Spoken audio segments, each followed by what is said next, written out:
Hello and good morning, everyone. We're back live from Brussels once again. Welcome, everyone. It's still Julien and Clémentine. And today is the very last stretch of the e-university. Clem, can you believe it's the final part of it already? Yes, not really. I must say I'm a bit sad, but happy at the same time. Yeah, you can take some days off now. Yes. Yeah. In any case, we hope you had a nice time during the URBACT e-university, even though we had a bumpy start at the beginning, and also you enjoyed today's exercise, the pre-mortem exercise, thinking about the things that could go wrong in the next 2 years. So we are now closing the e-university with a festive plenary for about 1 hour in order to close with you in style and wrap up this month-long event and our first capacity building online activity, and also to share the good work that was done during the university with you. So it will be a moment to make sense of all the learning, to listen to some of the participants, and also to share some of the good moments and highlights of the e-university during the e-university awards. Yes.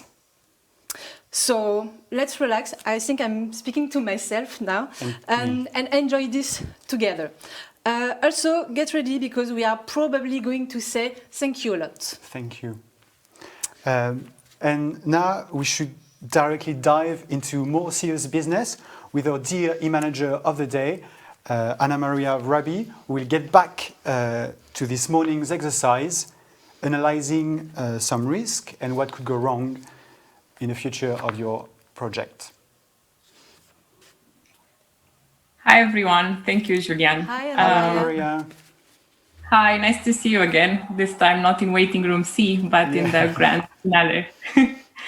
So in the spirit of our grand finale, we are indeed going to reflect on all the learning that has been happening in the last 4 weeks and what we should do starting from next week, probably from next Tuesday after some days off, when we're not going to have a morning plenary. So let's see a bit with what elements we should start. First, we actually have the URBACT guidelines. We have 3 important guidelines for the stage of the APN journey that we are on. One of them is the phase 2 action planning guide. The second one is the guidelines for co-producing an integrated action plan. And thirdly, the last one, is the guideline for the integrated action plan roadmap. Secondly, we also have a bunch of milestones and deadlines. As you remember, our journey ahead in the action planning networks in the next 22 months is divided into 4 stages and with a couple of milestones and deadlines. And of course, we actually have the big picture for all of this, which is to drive change in our cities using the integrated action plan as a process and a tool for co-producing with local stakeholders and a concrete and coherent set of actions that can tackle our local policy challenge from homelessness to digital divide. So in the morning breakout rooms, you actually connected guidelines and milestones with the big picture.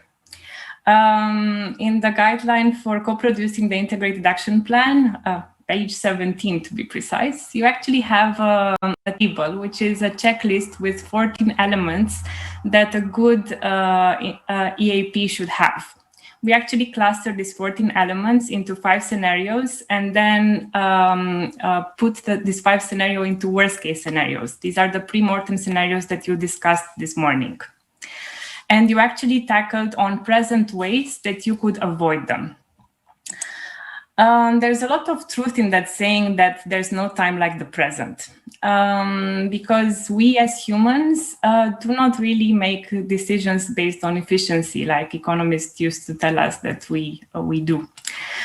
We are highly subjective and irrational, and we tend to think that we're going to act in the future very differently than we do in the present. So I think many of you said sometimes that you're going to start a diet starting tomorrow or exercise more from tomorrow on or make a New Year's resolution for the next year. But it's quite important to focus on what you can actually do in the present. Other biases that we're exposed to is that we are not very good with loss. And we do not enjoy loss at all, and much less than equivalent gains. We also tend to evaluate riskiness based on how easy examples come to mind. So a pandemic does not come easy to mind, nor the risk attached to it, or the risk to earthquake. I live in Bucharest, which is extremely earthquake prone, and it's not on the radar of everybody. We also tend to stick to the status quo, to what we know or how the current situation is. And we also let our emotions get into the way.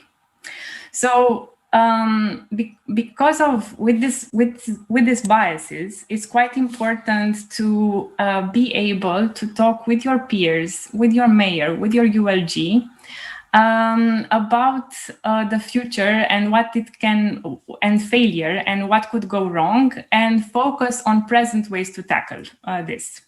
So let's recap a bit one by one, the scenarios that you just discussed this morning, and focus on present ways to tackle them.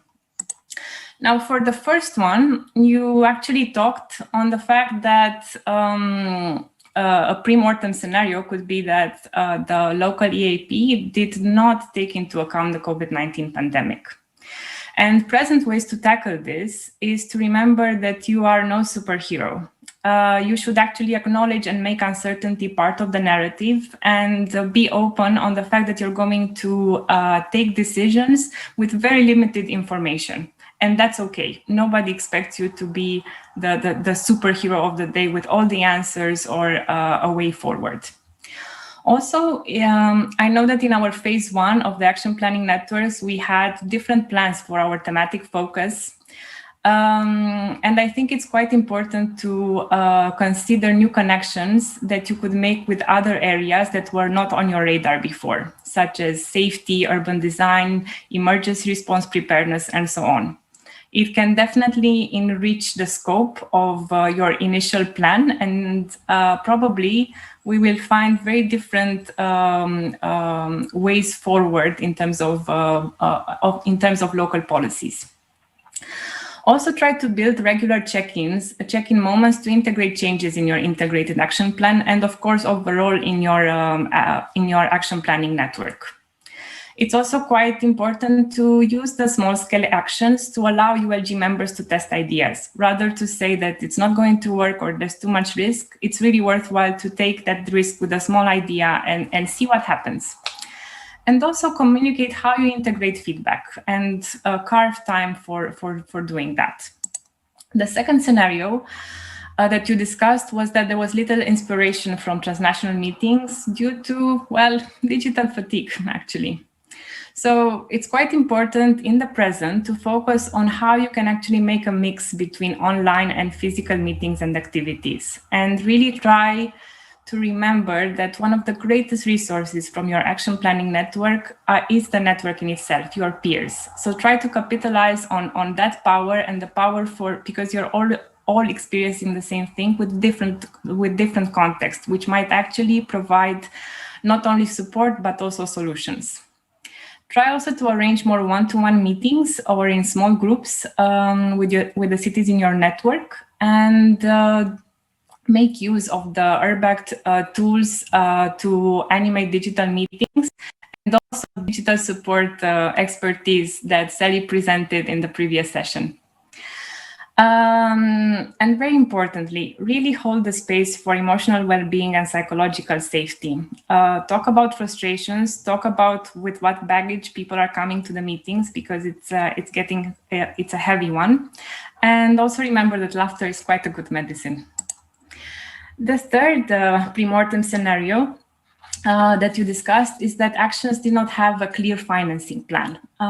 So I think it's quite important to invite in the present people who can tell you what's behind all the new priorities and the buzzwords, and really explain the available funds. Try to involve your local budget team in the development of the integrated action plan, as well to invite potential funders and managing authorities for the ERDF or ECF funds. And try to publicize criteria and priority lists as soon as possible, and also to allow time for feedback. It will probably save you from this pre-mortem scenario. The fourth scenario that you discussed is that there was no strategic local support for the actions in the Integrated Action Plan. We know that in a lot of our networks, there are going to be local elections. There might be a change of leadership. There might be a change of teams. So it's quite important in the present to focus at your process not to be a one-woman or one-man show, for the process to be associated with a strong team. Also, try to increase the capacity of your ULG to act as a main body to advocate changes and to be a strong partner at the negotiation table for the policy challenge that you are addressing. It also helps to leverage your APN and local communication channels to actually build an audience and attention on the topic you are addressing. And be very sure that you start building this from this moment. And the final pre-mortem scenario that you discussed is that there was strong criticism that your process of developing the Integrated Action Plan did not involve key stakeholders. So present ways of tackling this is to make sure that the information is easy to find on the work that you are doing at local level with your ULG. And also try to create the space for new members to join the ULG. It can be done on an ongoing basis, but I know that this is quite time consuming. So if you cannot do that, try to be very specific when you're opening up the process every 3-6 months and so on. This opening up the process does not mean that you have to redo a lot of the things that you discussed in the ULG, but rather communicate how your ULG is working, how you're integrating feedback, how you're giving feedback, how you're respecting decisions taken in the past. Try to also build milestones for celebrating minor successes along the way of the ULG, and to really build a community. So with all these present ways of tackling this, these are actually meant to support you to drive change in your city and in the policy challenge that you are addressing. But change is constant, and change also has two dimensions which are very important. One of them is that change is social. You saw that in Mary's presentation, there are really good ways to identify and engage stakeholders. Once you do that, you're going to probably end up at the table with a couple of typologies. And it's quite important to navigate and to be very attentive about the strategy, the energy that you are investing in engaging those stakeholders. So you might find that you're going to be surrounded by fence sitters. They are going to join your ULG meetings, have a contribution when asked, but they are definitely not going to be drivers of the process. So try to understand this and dedicate energy in what they can contribute very specifically to the process, but not ask them to be drivers. Secondly, you might find yourself also surrounded by champions. These are people who really believe in the change that you are making, that are really passionate about the policy challenge that you are addressing. And, well, they are a wonder to work with. So try to also build a space for allowing their voice to be heard, and also for them to have leadership positions. When I say leadership, it doesn't mean like the strong leader, follow me, I know what I'm doing, but rather for people who actually are aware, are going to be available to have accountability for their actions, meaning both successes and failures. And thirdly, you might find around the table some cynics, people who are going to tell you why this didn't work in the past and won't work now, or why it won't it doesn't even need to be changed or addressed. Cynics are quite good at spotting vulnerabilities and weaknesses. So they're actually, they can have a very significant contribution in how you're going to be able to see things in your group discussions that you haven't seen before. But it's quite important to leverage your energy, not to convince them that they're wrong, but just to acknowledge what they're saying and try to integrate it in the process. Secondly, well, change is emotional. And as you remember from our bias list, we do not like losses, and change actually implies a lot of loss. You lose control, you lose narrative, you lose time, you lose competence, and you lose familiarity, just to name a few.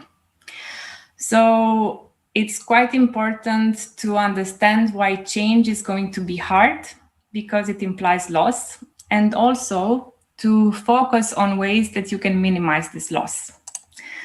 Some things that you can consider when people are going to feel that they're losing control, they're losing the way that they were doing things and being responsible for certain things, is to delegate decisions, specific decisions, so they can feel that they still have a grip doing that particular activity. It's also very important to focus on storytelling to explain the why, not for people not to lose the narrative of how they were doing things. Change is going to take a lot of time, and everything is going to become a priority at some point. So it's quite important to figure out a system to deprioritize. And also, well, just as in our APN journey, we didn't think that digital skills would be so important. So our competencies, all our competencies for doing this were quite different from where we are now. So when we feel that we're losing competence or capability of doing something, try to make sure that you also provide learning opportunities. And URBACT is great for that. So try to also share the learning experience that you had, this one and the future ones. And with losing familiarity, it's quite important to also say what is staying the same. And I actually have good news, because some things are actually staying the same.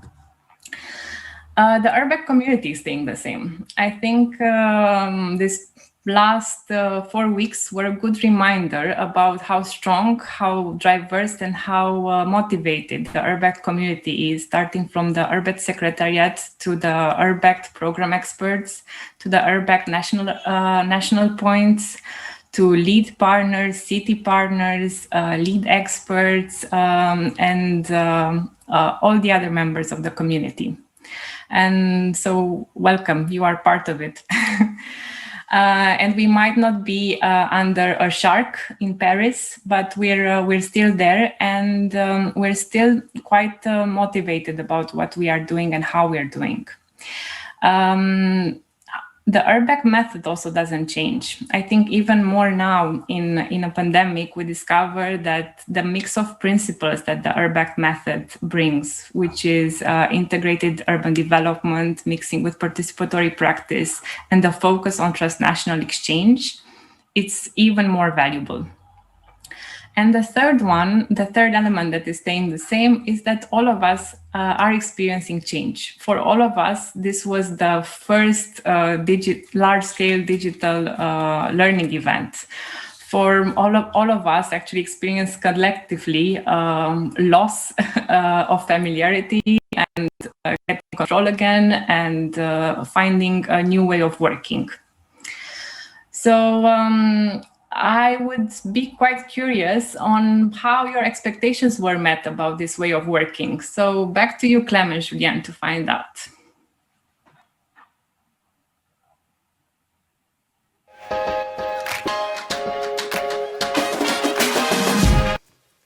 Thank you very much, Anamaria. That was a very nice feedback from this morning exercise. So it's actually good that we focus on how things might be in the future and what we can do about that. But let's go back to the present now. And we would like to compare, as Anamaria just said, the expectation you had during the opening. You remember we asked a question at the beginning, and we want to compare that with with your actual experience of the e-university. So let's have a Slido poll again. Yes. So we used it during the opening session, so I hope you remember how to use it. In any case, please use it for your questions. We have a few at the moment. But now we should have a word cloud.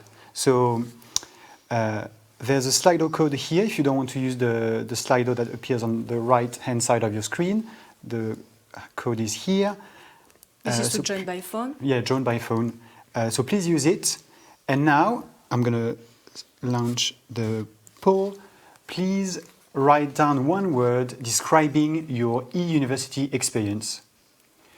We know that during the opening session you didn't have the time, so we're going to wait for the majority of you to participate in the word cloud, and then we'll stop it. Okay, intense. Yeah, I think amazing. That's cool. Inspiring. Wow, that it's really nice challenging. to see. It's really positive so far. Even if it's negative, you can say it. Yeah, you can. It really one word that would describe your experience. Intense and inspiring. That's nice. New. Maro, new. Okay. It's new for us too, like for all of us, I think. Yes. Yeah, that was a learning curve. I think for everyone. Netflix. I see someone said okay. Netflix. That's interesting. Okay. So keep giving giving us your words. Skills. Yeah, I hope you gain new skills during the 3 weeks of the e-university. Fuzzy. I'm not sure what fuzzy means. Fuzzy, is it like I don't know, like a bubbles or something? I don't know. That's fizzy. Useful. Okay, that's nice to hear that it was useful. Yes. It's also 6651. Yeah. Okay, great, fantastic. Okay, that's gathering. What's your word? What the word you would use? I quite like the challenging because it's both positive and negative. You know, it's so. But I think for me that would be my word. What would be your word? Yeah, challenging and new things also. So we're gonna stop the poll now and move on to the rest. Yes. So now, like we said before, we would like to know more on your main takeaway from the university. What did you get the most from the university experience? So we are launching a poll, and we would like you to select one option that best apply to your experience. So what did you get the most? Did you got concrete tools? I don't think it's launched, but did you get concrete tools on how to map problems better and make your integrated action plan as focused as possible? Did you get to better understand how to use co-creation methodologies? Did you get more familiarized with tools for defining integrated action plans and smart action? Did you get to better understand what are appropriate monitoring and communication tools for your integrated action plan?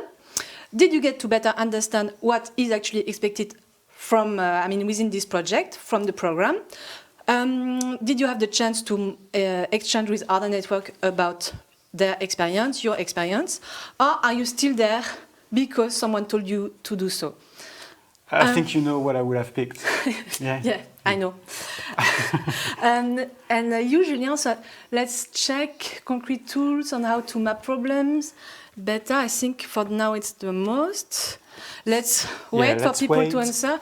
And I have a question for you, Julien. Yeah. What is your the main takeaway for you from this university? I would say digital skills. Okay. Because I think I've improved a lot using them. Like I haven't been on Miro a lot, but I think I understand it a bit. And also being in a studio is different. And you? Me, I had a very important learning point. Be very careful with your microphone on Zoom, and try not to curse in front of 100 people. And if you want to curse, just make sure that your microphone is muted, because this happened to me in Zombie. But it was in French, so yes, people know French are quite vulgar. Exactly, and didn't understood. It's fine. Okay, so it's still moving. I think. Yeah. Yes. Okay. I think now all the questions you chose are related to tools that you got provided, mostly to make the IAP more focused, but it's more or less balanced, right? About having the IAP vision, the smart actions, co-creation methodologies. So that, I think now we see a good focus on the tools. We really appreciated the tools. Yeah, so it's answer number A. But now I think we should maybe compare it to what you said during the first opening session. Yeah. So you should remember what you answered, or maybe you don't, or so you have a recap slide on the screen. Also, maybe you use your learning memo, so it should appear on it too. I think it's the top answer is the same exactly. in both situations. So that's actually very satisfying for us as well, because then if we manage to answer your main expectation, that's good. That's good. So that's really nice. No, yeah, in the first session, no one said I'm here because someone told me to, so that's good. And here, but there's 1% today. It okay. wasn't me. It wasn't me. Okay. I promise. I hope so. Okay, so maybe let's move, and yes, so let's close the poll now. I think it's closed, but to follow up on this, we'll also have the chance to ask about exactly this to some of the participants and about their main takeaway. And for now, as a first, we would like to hear from Annika from Umeå in Sweden. Our group number 37, we had a really good group. We've gotten to know each other really well. Things like what the weather is like in different cities around Europe. We know who always forgets to turn on the mic before speaking. The connections we've created in this group. I think that these are contacts that I hope will last after the e-university and beyond our individual networks and projects. When it comes to my favorite tool, I would want to say the toolbox. We've gotten so many tools for so many different occasions and for different groups. It's really good to have them all in one place where we can kind of pick the right one for where we are in the process and who we are working with. Tack så mycket, Annika. I must say that's really, really nice to hear. We are so glad that people are happy about the toolbox, because it's actually the result of almost 2 years of work. So thanks a lot for this word, Annika. It's your baby, the toolbox. Yeah, kind of. Not only mine, but yes, it's a big URBACT baby. Big baby. And so thanks a lot for this word. Let's hear about Hauke, who's one of the German national URBACT points and who also acted as an e-facilitator during the e-university. Most funny moment, I would probably have to go with the stretching sessions. I probably didn't stretch that much that I did in the last weeks, in the last couple of years, I think. From walking through the action cycle from the beginning to the end, there was a clear progress, and you could see how everybody could use the learned from the first sessions and the next and so on. Planning actions and solving problems is not rocket science. We have with the Miro board and this whole e-university, I think it made clear that we already way further in this journey and using digital tools and exchange digitally between cities that every one of us could have imagined a year ago. We are forced to do that, but it's something that we could take from and learn from, and could use for past COVID times as well. Dankeschön, Hauke. We said we're going to say thank you a lot today, so that's the case. So thank you to you and to the other e-facilitators who helped us and supported us in this amazing journey. But now let's go back to Anamaria, who's going to make a recap of the e-university journey and how it's linked to what is coming for all the action planning networks. Merci, Julien. Hello again. Yeah. So it's really good to hear these reflections. And yeah, let's do just a quick recap on how, on the content and tools of that we explored from session 2 to 7. Most of you complained about time. There was not enough time for breakout room discussions, plenary discussion, chats, stretches, and much more. And you are right, there was not enough time because the e-university was actually a trailer for our next 22 months. It was meant to make you curious about the URBACT toolbox. It was also a way to show you a demo version of what's ahead, and also for you to plan accordingly in your ULG work on how much you want to focus on certain aspects. And it was also to show you that there was a science behind the way that you can identify and engage stakeholders, analyze problems and understand systemic implications and causes of them, build and co-design a common vision, objectives, and a concrete set of actions, and also how to make results visible and results that really matter to the change that you want to bring. So the first opportunity that you are going to have in order to put this new knowledge into at work is going to be for the development of the Integrated Action Plan roadmap, which is due in December 2020. We also mentioned a lot tools, but a few words on their limitations. So remember that change is social and emotional. So do not overly, do not rely on the fact that a good tool is going to give you a good result. You have to pay attention on what is happening in the group dynamics in terms of social and emotional aspects. So the good way to actually, let's have a coffee about it, or probably let's have a Zoom about it, can really get you very far in making, in supporting consensus and collective actions. So it's good to remember the power of coffee diplomacy and how it's important to talk about disagreements, misunderstandings, also what is going well and how you can actually replicate that and try to make a very nice atmosphere of working together. And finally, we keep repeating on the importance of the diversity of your ULG groups. That is because a group is as capable as the people around the table. If you're only going to have urban planners co-designing your integrated action plan, do not be surprised if your solutions are only urban planning ones.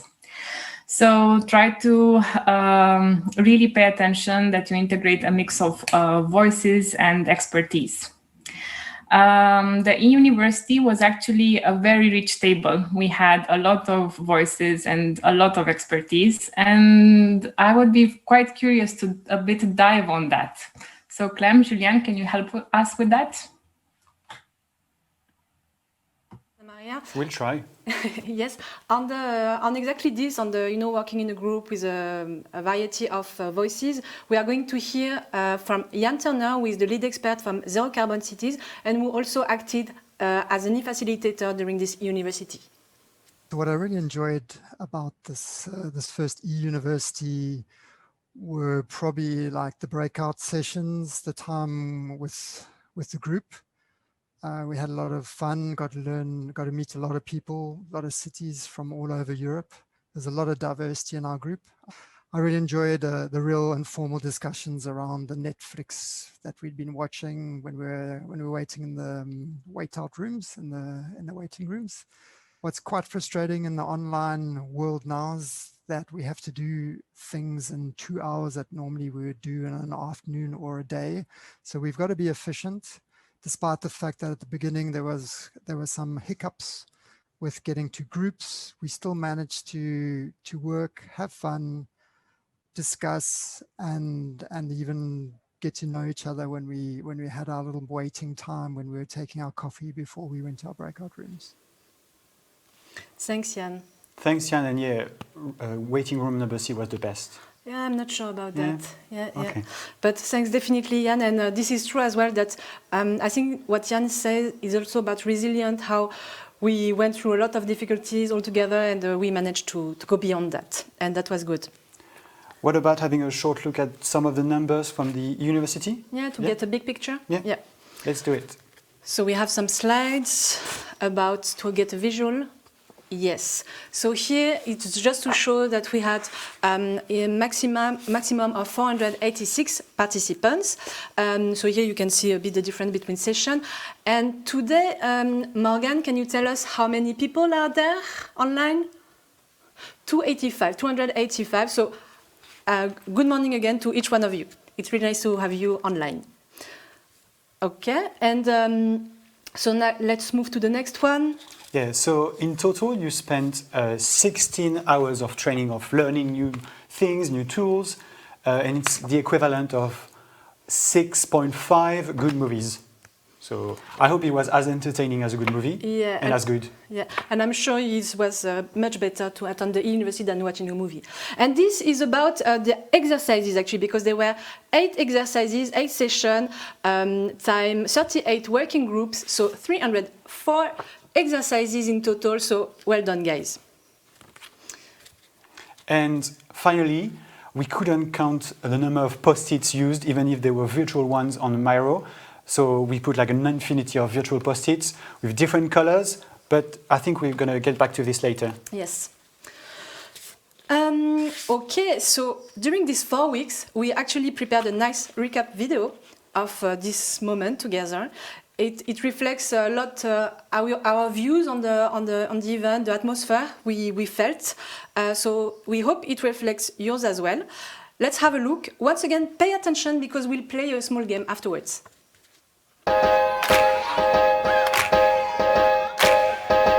How do you hold a large international event when everyone is stuck in their cities, unable to travel? The solution is to go online, to have a digital capacity building event. Good morning, everyone. Good morning, Julien. Good morning, Clem. Good morning, everyone. Normally, URBACT University would bring together participants from cities across the whole of Europe to simulate an action planning cycle and to learn how to produce an integrated action plan. But 2020 has different ideas for all of us, and the pandemic has forced us to innovate, to experiment, to adapt, to allow our cities to try out the tools that will help them to work with stakeholders at local level. We expect to reach out to more stakeholders than usual, because in physical trainings, the stakeholders, if you are, for instance, business maker or school teacher, you don't have the possibility to join this kind of event. So it's actually good for us. It was quite entertaining for me, and I hope for the participants, because I think we're all like really tired of all those Skype or Zoom meetings with the same people, like you just see the head and the shoulders. So having like a new rhythm with people in a studio and at the same time people on Zoom, but with a nice writings and font and stuff to make it more professional, I think it's really important, and I think it kept, or I hope it kept the participants entertained throughout the session. I would like local stakeholders to feel the energy. I really want them to be convinced that they can meet as well people online, that they can build relationship with them, that they can learn from them, even via online means. I think for all of us, this has been a very challenging year. For the time being, we're all going to have to work differently. But I also think some of the tools and tricks that we're learning during this pandemic will stay. Perhaps we'll travel less and be more sustainable in that way. And I think there will be other ways that URBACT cities are able to innovate, to think differently, to bring people together in different ways to allow them a continuation of this participation and integrated approach at local level.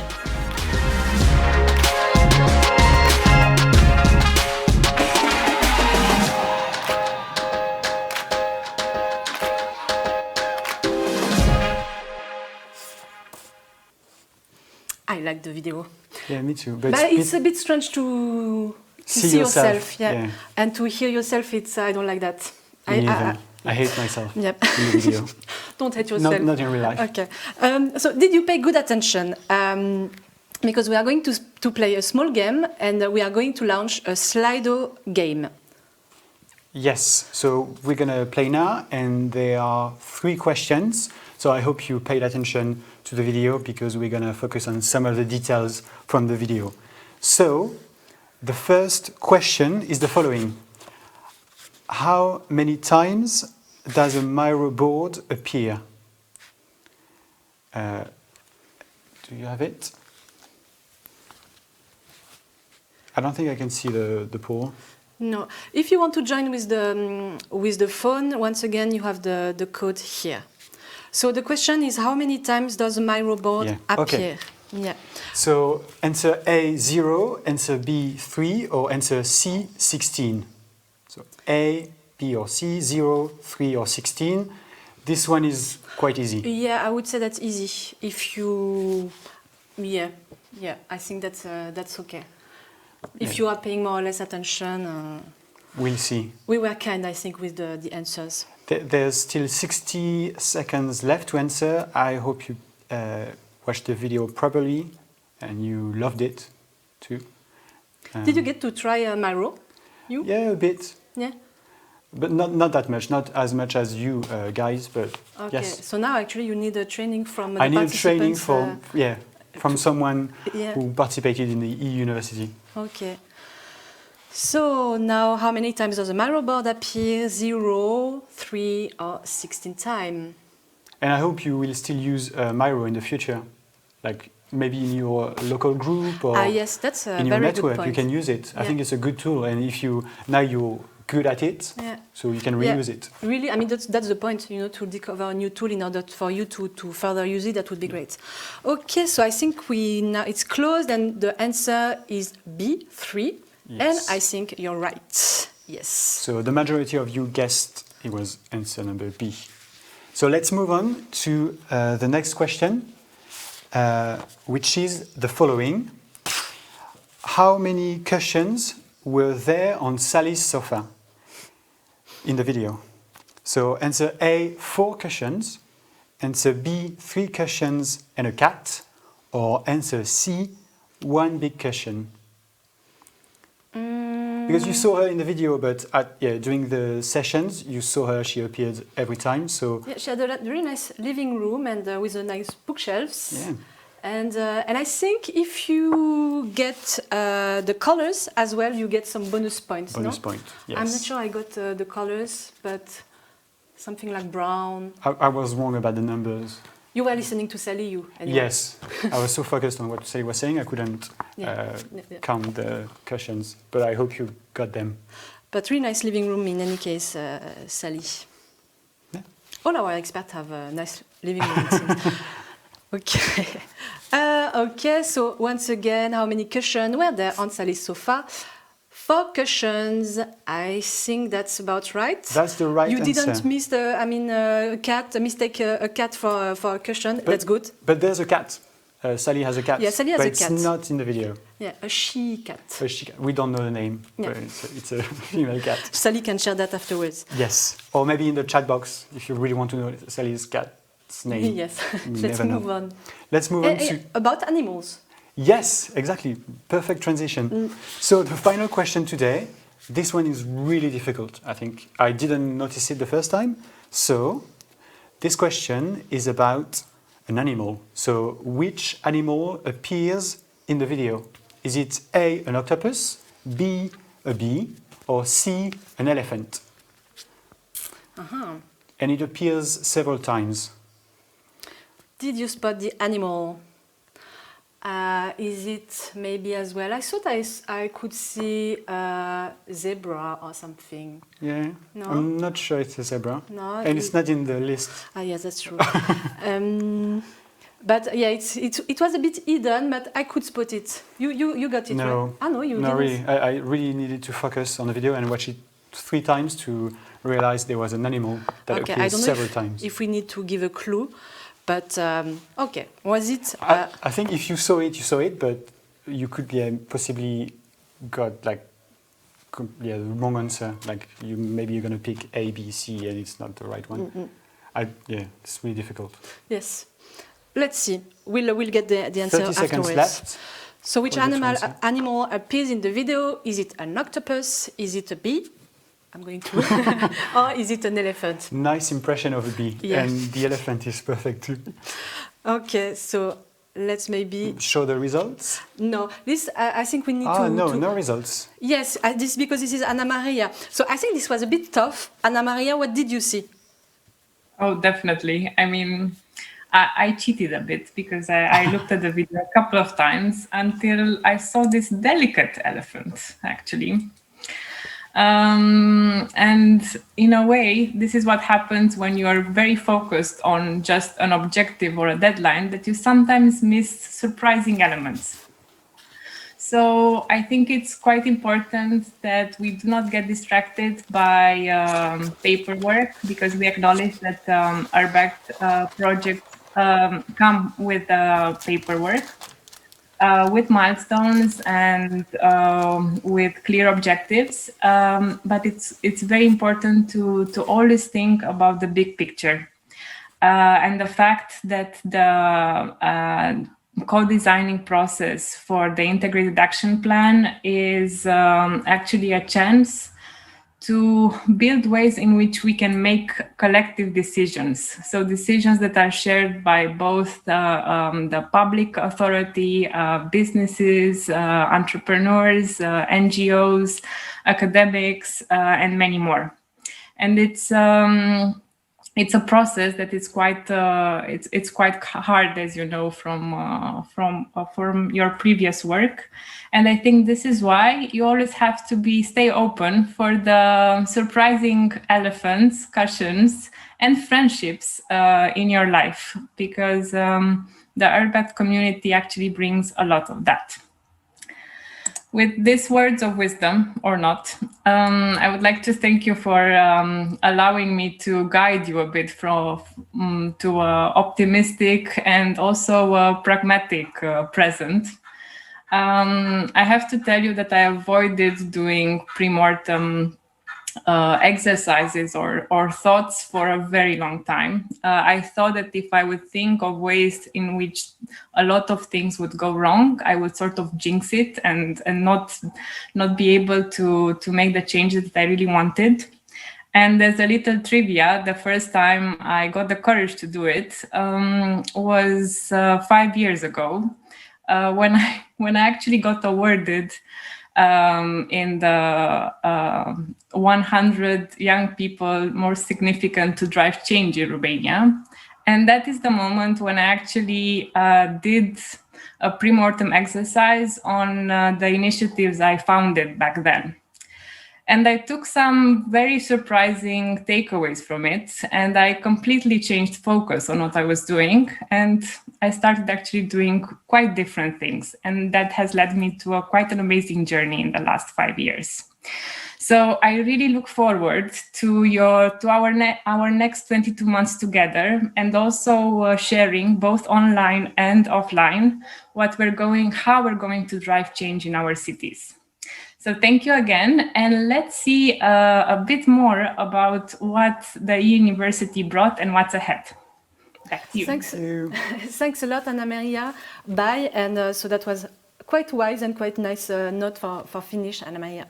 I think a lot of people answered B, the bee. So and only 1/3 of people found the elephant. So maybe there was a bee and we missed it. I don't know, but half of the people saw a bee. So. Okay, so now let's hear, like Anamaria said, a last testimony from a very active participant that we spotted in the chat. She was there in all session. This is Charlene from the Aston Network. The e-university has been a breathtaking wow session for me, more than a session actually. I've learned quite a lot.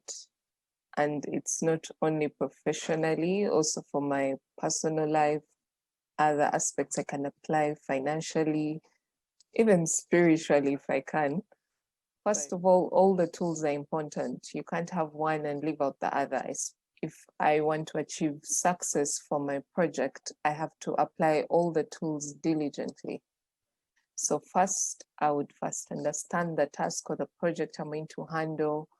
I analyze the problem, create the vision, get the stakeholders, the lessons from the e-managers enforced by our facilitators. Thank you, Ivan, especially about the practicability of the tools applied. It is going to go even beyond Aston for me. It's going to apply in my everyday work. So thank you so much, Aston. Thank you, URBACT, for the sessions. Thank you, e-managers. Thank you, everybody. With love from Kampala. Thank you so much, Charlene. That's so nice to hear. Love from Brussels. Yeah, I think we had really great participants, yes? Really active participants. Yeah, really active, super engaged, committed, and so on. Yes. We know that you all worked really hard, so we wanted to thank you for this. And in order to do it, we have prepared some surprises for you. Please welcome the best of the eUniversity, aka the eUniversity Awards.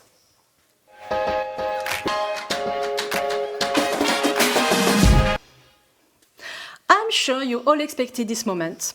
At least Julien and myself, we are really happy. We feel a bit like TV show hosts. We actually gathered a very serious and very objective awarding committee. So let's now first start with the first category. Yeah, no, the Miro Awards, yes. The Miro Awards, yes. As you can see, beautiful logo. So, as part of the best of Miro, we have the first category, which is the top detectives for the group who used its Miro board like a detective board. And for this category, the winner is Working Group 29. So, congratulations to Group 29. RIZES, I don't know how you say it. Yeah, how you pronounce it, so that's why I didn't want to say it. But also, we would like to highlight the work done by Group 7 and 15. So you can see on the screen all the problem trees with post-its everywhere, on the branches, on the roots, with different colors. So all of you are the best of this category. Yeah, really nice problem. So congratulations. Congratulations to you. Now, the next category is about the best Alice's in Wonderland. So who among you really entered the rabbit hole? And for this category, the winner is Working Group 13. The Smart Urban Innovators. They have this crazy idea of having in 2035 pizza delivery by drone. That's a bit crazy, right? It's a bit crazy. I'm not sure we should wish for that. No. And also we want to highlight Group 8, the URBACtors with their really nice bad bike. That sounds cool. I want one. Yes, me too.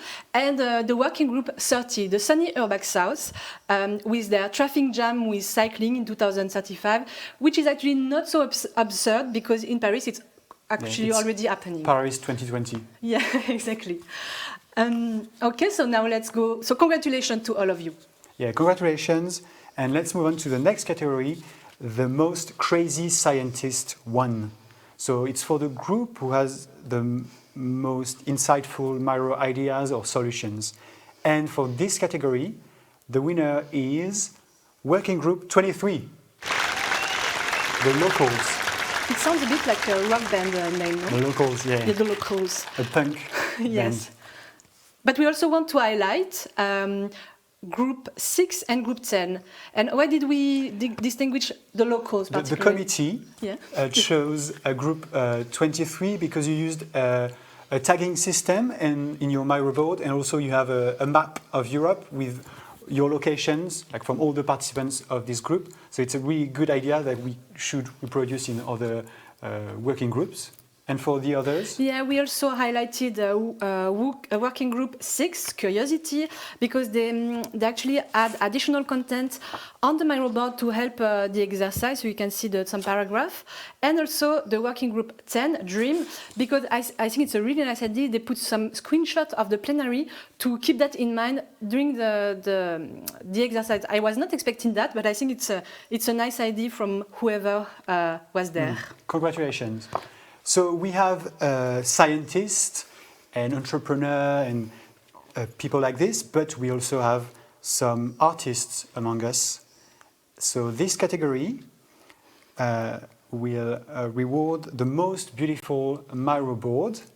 And for this category, the winner is Working Group 35.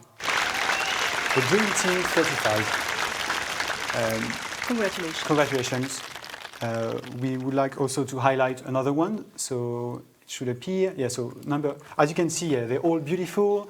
So group 35 has loads of colors and nice pictures. And in group 33, the mirror, there's some drawings and sketches. I think I can see a rocket. I think it's a fish, no? Yeah, so there's some drawings. At least they tried. They tried. Yeah, and I mean, we have some sound of applause, but if you want to applause in front of your screen, don't hesitate. We're not to going to do it in the studio because it's just the two of us, but do it at home. But in any case, congratulations to this colorful Miro boards. Yes. And now we are going to move to the following session, the last category actually, the Miro superheroes. And for this category, the winner is Working Group 3. And why? The Unlockdown team. Why? Because we actually realized quite late in the process that they were working a bit on their own without really briefing on the exercise. So this is actually super well done, guys. And you are very active. So really, congrats to you. Bravo. And there are also some, all of the group are super active, but we really want to highlight as well group 16 and 17 who got merged in the middle of the university. So that was a challenge, so congrats to you. And as well, some of the group that ended up with 2-3 people, so smaller groups, and who still managed to have really good exchanges, good ideas. So congratulations to all of you, but really we want to highlight these people. We also want to highlight the Miro learners among you. I think you are all Miro learners, we are as well. But some of you, at the beginning, were really a bit freaking out about Miro. Struggling. And actually become a bit Miro masters. And so we want to highlight among you, for instance, Janika from group 26, Eleni from group 8, Irina from group 28, and Ivan from group 20. So congrats to all of you, and to them, and also to all of you. You did, I think, a really great job, and we hope you use Miro in the future. About the boards, because we got this question, I think, a few days ago. What's going to happen with your board? We are actually downloading them in PDF, and you'll receive your Miro board, so you can keep that as an archive, in university memory. Nice. You can put it on your wall. Exactly. I think this would be a nice decoration for your office or your bedroom. Yeah. Not sure about this. Okay. So did we forget something? I think so. Yeah. I think we should award the best stretch. So which one did you prefer? Was it Eileen's yoga pose or Bella's push-ups? No, I'm not a push-up person, but I think I really like the superhero stretching. Yeah. You can do some stretching. Yeah, you should do it now. Yeah, and what I really liked is this stretch when someone just disappears like and you don't really know what the person is doing. But I really like this one. I think it was really funny. So you should do your stretches at home. Yeah. Moving on, we first announced in the opening session the Twitter challenge, and we had some serious competition in it.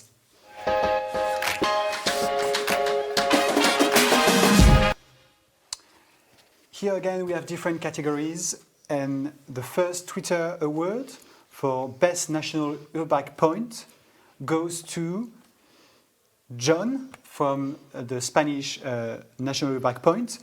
He has been really active on Twitter, and the team from Spain communicated very well about the URBACT e-University and many things going on in Spain. So congratulations to you. You can see on the right or left for you the Twitter handle with the URBACT Spain, but also you should follow all the noobs on Twitter if you want, as they have all a Twitter account. Yeah, they share all the events that happen in the country, so I think it's actually quite nice, quite interesting to follow. Yes. So congratulations, John. Now the next category is about the best network account. So for those who maybe do not know, we are asking the action planning networks to create the Twitter account in order to share with an active community, so you can follow all of the action planning networks. And so for this category, the best network account is actually Health and Green Space. So Health and Green Space is a great example. They used actually content from the e-University, and they showed us how it was used locally. So I think it's really cool to see how tools and what was learned in the e-University was put into practice. So really cool. And they also highlighted the toolbox, which is always pleasant, very much appreciated. So thanks a lot, Health and Green Space. And you can also follow them on @HGreenspace. Okay, final category for the Twitter challenge. And this category is the best personal account. And the winner is Nusha Lazar. So congratulations to you. You put good use your own personal account, and you've been seizing every moment of the URBACT e-University, and you even created a hashtag for your working group. Yeah, that's I think nice. it's hashtag Braveheart. Braveheart. Yeah. So congratulations. You did a great job. So Julien, do you know, I mean, congratulations to all of you. Do you know what's the prize? I hope it's a big amount of money. I don't think so. No? Okay. I don't know actually. It's yeah, something nice. Something nice. Maybe I think our eternal gratitude is nice, right? Mm-hmm. Yeah. And the glory of being the first e-University Awards winner. You should put that in your Twitter bio. So we are slowly but surely coming to an end for the finale of finale. So let's wrap up.